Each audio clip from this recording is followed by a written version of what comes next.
our choice. Kung mag-serve ba tayo kay Lord ng ano talaga, yung tight talaga, o medyo luwag-luwag talaga. O sabihin natin, dito ako sa Kuwait, dito lang ako mag-serve kasi may nang kukuwit sa akin, may nagtatawag, may naganito. Pagdating sa Pilipinas, sige patrol diha, hindi na ako mag-ampo. Laay naman. Diba? Dito na nakatutok sa mga teleserye, abangan natin. Diba? Oh. Pero it is our choice. Pero salamat sa Panginoon dahil bawat isa sa atin. Kasi hindi lang kayo nakaranas ng mga ganon eh. Diba? Pati rin ako. Kung minsan sabi ko, Lord, kung minsan yung katamaran, kasalanan mo yung katamaran talaga. Laziness is a sin against the Lord. Pero number one yung laziness na yan, gamitin ng kaaway. Diba? Yan na, ito ganyan.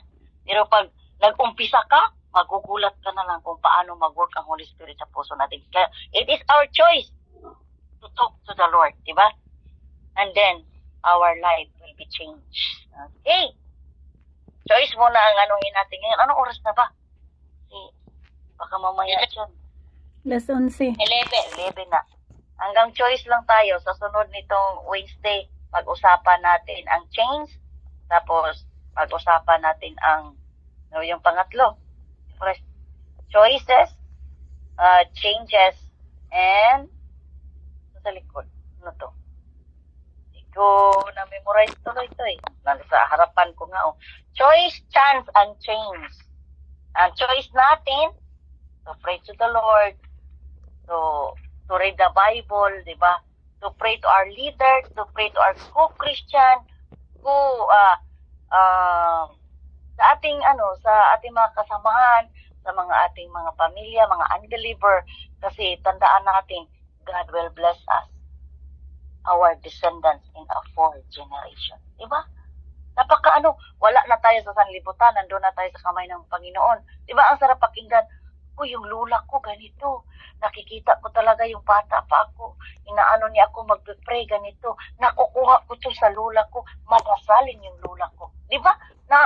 Ako ka, first generation. Second generation. Diba? No. Pero, nadadala mo yung legacy of your grandmother because your grandmother, she is a prayerful woman.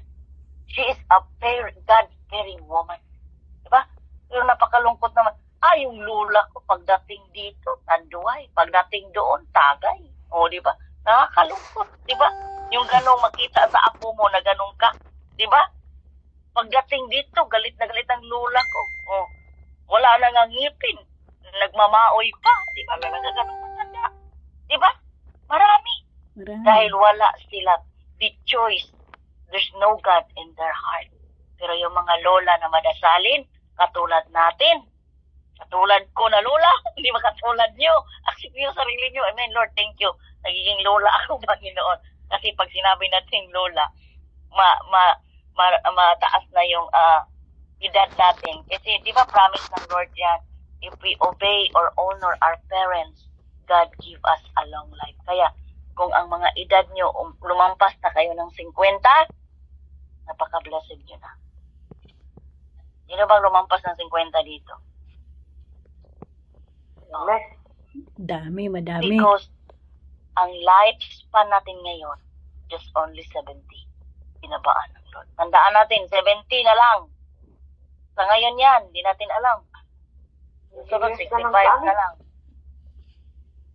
70 lang ang lifespan natin ngayon. Kaya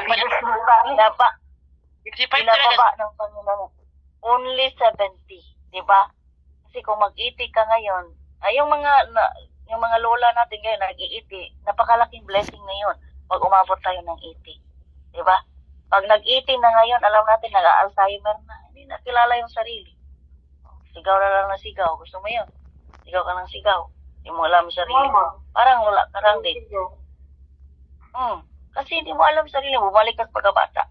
Ang alam ko dati, ngayon kasi social na, English na eh. Sa Bisaya dati, ango-ango. O sa Tagalog, Ulyanin. Biglang napaganda kunti ng English. Alzheimer. pila na baganta dati. Bisaya, ango-ango. Ango-ango na ka, marag bata. Pag sa Tagalog, ulyanin na. Narinig ko na yung bata-bata pa ako. Tapos ngayon, biglang nandito ako sa, naging OFW, nagiging social man. Alzheimer, di ba? Pila social lang, pero pareho lang din yung pala. Yango-ango. Muna nga, sa hindi pa tayo sa mga stage na yon na nagiging Alzheimer ka na, ulyanin ka na, choice to be a servant of the Lord. Amen. Choice to become a woman of God. Choice to become a prayerful in the sight of the Lord. Don't wait na umabot pa tayo sa mga ganon. Ako nga, nagsisi ako eh. Sabi ko, yun yung sinabi ko kanina. Nung medyo ano pa yung mata ko, bata-bata pa, 20, 25, 30, yung mga maliit pa na mga letra ng Bible binibili, di ba? Kasi klaro-klaro pa eh, ganon. Eh ngayon, totoo lang, hindi ko na makita yan. Dikit-dikit na. O, di ba? Totoo. Kailangan mo na magsalamin. Sabi ko sa sarili ko, bakit hindi ko binanatan yung salita ng Panginoon nung maganda pa yung ano ng mata ko para mabasa? Kasi nagtamad-tamaran eh. Yung gustong basahin, yun lang. Yung gustong pag-aralan, yun lang. Pero may panangga naman tayo ngayon. Meron tayong mahiwagang salamin. Kaya wala pa rin excuse. Nakikita pa rin natin. Okay? Kaya magbasa po tayo mga kapatid kasi maraming. It's our choice to read the Word of God din. Diba? Sabi ko pa sa Panginoon, Lord, before man lang ako mawala dito sa libutang ito, maubos ko na ito basa. Hindi ko pa ito maubos. Sino nakaubos na? Lord and you. Meron na ba? Sino nakaubos na? Yung Siguro nakaubos Genesis. Siguro naubos Genesis 1 to 50. Yun lang naubos. Tapos minto na. Isang taon, 2 taon, 4 na taon, bumasa na naman ng Mateo. Hindi na ako bumalik dito. Paulit-ulit mo na lang diba? Kaya ang ganda kasi, pag nabasa natin to sunod-sunod. Sa Old Testament, basahin natin. Kasi pagdating dito sa New Testament, madali nating maintindihan. Kasi nandito, 66 books. Sino nakamemorize ng 66 books, Davi? Review tayo saglit. Bible Countdown. Yung books lang, books. Meron ba? Saka naman yung kantahin na lang siguro. Sige, Davi. Try ko na, Genesis. Yung sunod. Magkikita na ba tayo ngayong March 3? Magkikita tayo March 3. Sige. Tama ba yung first Samuel? Second Samuel, first Samuel. Second Samuel. Nakalimot ko, guys. Kanta mo, yun. Kanta na namin yung Wala. I-review natin, dapat malalaman natin yan 66 books. Doon sa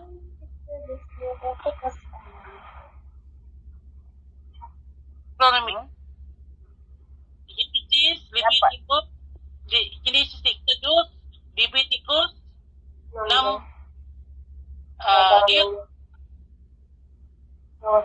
Number, Deuteronomy, Joshua, Judges, Ruth, Samuel, First Samuel, Second Samuel, Kings, Second Kings, First Chronicles, Second Chronicles,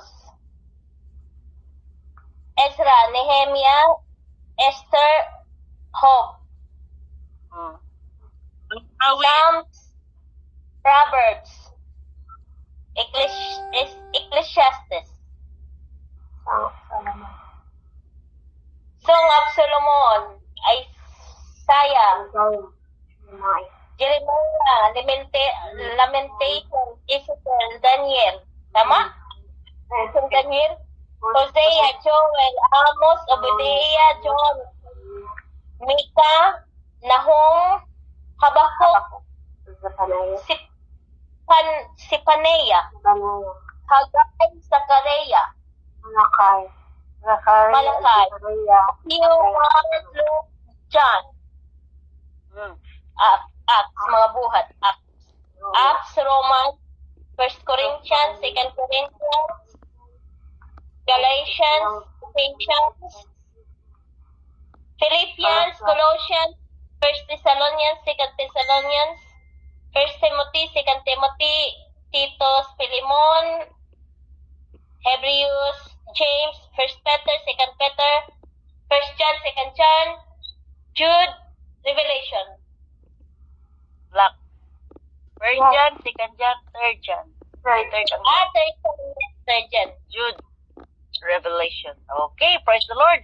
Dapat ma-memorize natin what is the purpose na ma-memorize itong mga books na to para hindi pag sinabing buksan natin ating Biblia, sabihin natin, for example, sabi, Genesis, Joshua, nandito ka na sa Mateo. Oh, di ba? At least kung memorize mo yan, Genesis, Exodus, pagbukas mo, Jesus, katabi nito, Deuteronomy, Joshua, Judges, na ano mo yan? Hindi, kasi kung minsan, hindi natin memorize, di ba alam mo yung Bible na may title dito, may ganyan hagdan-hagdanan?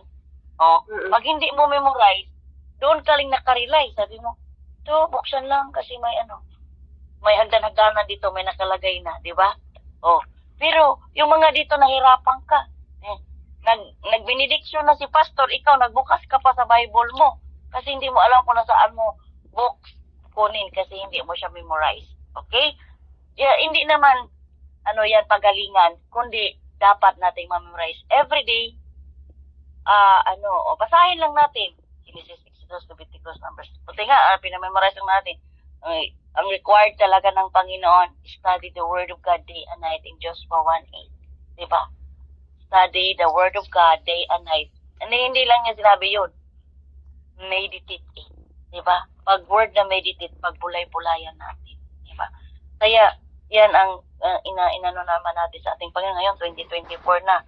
Mag-March na, magti 3 months na sa 2024. Ang tanong, saan ka na ba sa pagbabasa mo sa Biblia? Yan ang tanong natin sa ating sarili. Saan na ba ako na chapter na book sa pagbabasa ng Biblia? Ako, Jeff. Question mark. It's our choice. Diba? Sabi mo, hindi pa ako nag-uumpisa. Ikaw na rin managot kay Lord niya. Kaya mag-start siya po tayo, okay? Sa ating pagbabasa, okay? Para basahin yung mga history kasi doon. Yun ang nakipag-usap ang Panginoon sa atin. Ang maganda. Ako minsan, di din ako nakapagbasa eh. Gusto ko magbasa. Pero yung kaaway minsan, sabihin natin yung kaaway, hindi. Yung sarili talaga natin, wala natin isisi sa kaaway. Kasi, ang katamaran natin nandoon. Huwag natin sabihin, ang kaaway kasi, may choice ka naman na magbasa talaga. Mandamay pa ka sa kaaway. Diba? Na ikaw naman talagang hindi nagbasa na meron ka naman talagang time. Tama ba? Kawawa talaga yung kaaway mo. Bibintang ka rin. Kaya nga, Sabi mo kawawa sa na yun kaaway. siya. Nagbibigay na, Kaaway nag-unit lang. Ang